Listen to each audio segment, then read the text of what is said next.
What a dominant performance we witnessed in yesterday's Pennzoil 400 at Las Vegas. Kyle Larson would go on to win like I predicted earlier in the week in my other video. Let's take a closer look at this race and see how good of a race it actually was, and stick around till the end because I'm going to give it a proper race rating. Joey Logano and Kyle Larson led the field to green and all seemed to go well for the entire field until early on there was trouble for Zane Smith, as he would tag the wall and destroy his toe link, sending him to pit road and ending his race early. A few laps later, Christopher Bell would blow a right rear tire, which was interesting as NASCAR had a new tire compound for this race. He would not get any damage and was able to continue on without any trouble. One driver that exited the race early was Chris Buescher. He would not blow a tire but would lose his right front wheel after it was not secured properly. Buescher would hit the wall so hard that a red flag came out and the wall had to be repaired for several minutes.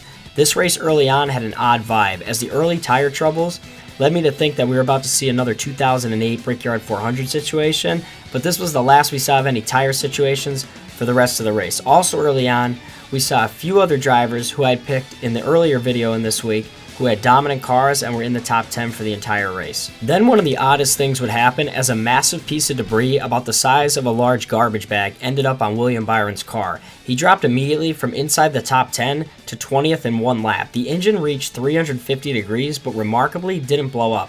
Byron would have to pit under green and he would go a lap down. This was definitely one of the strangest pieces of debris I've ever seen cover a car. Kyle Larson would go on to win the first stage, followed by Tyler Reddick in second, and then in stage 2, more problems for Christopher Bell. He would spin out on his own, and Alex Bowman cut it very close to almost hitting him, but made a great move to avoid him. Then on the following restart, the field would get extremely aggressive as we saw multiple rows of 3 and even 4 wide. I want to give a tip of the cap to Corey LaJoie. In the first 2 stages, he had a consistent top 10 car and actually made it as high as second on speed. Kyle Larson would go on to win the second stage, and Tyler Reddick once again would finish second in stage 2. Although Kyle Larson dominated the race up to this point, we saw some different leaders early in the race, and even the mid-pack had some pretty good battles. Ross Chastain had to drive his way through the field twice, William Byron had to make his way back through the field as well, and the JGR Toyotas put on a great show as they were consistently in the top 10 throughout the race.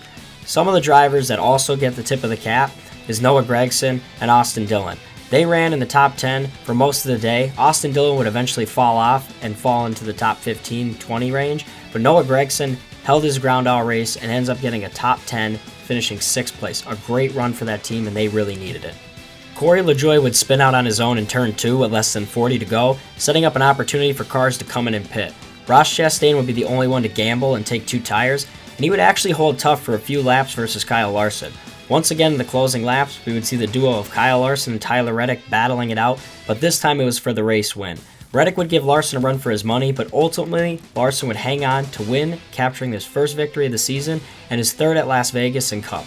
A dominating performance as he led 181 laps on his way to the win. Now the race did see 24 lead changes, but a majority was led by Kyle Larson. It was fun to see some drivers lead a handful of laps, and with not a lot of cautions, we only saw 4 for Kaz and 2 for the stages, so 6 altogether. We didn't really get a lot of restarts, but still saw decent battles all the way until the checkered flag.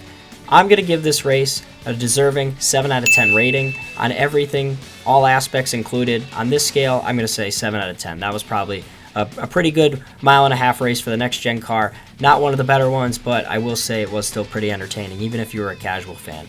So let me know what you guys think down in the comments. Did you enjoy the Las Vegas race? And as always, I thank you guys for watching, and I will see you in the next video.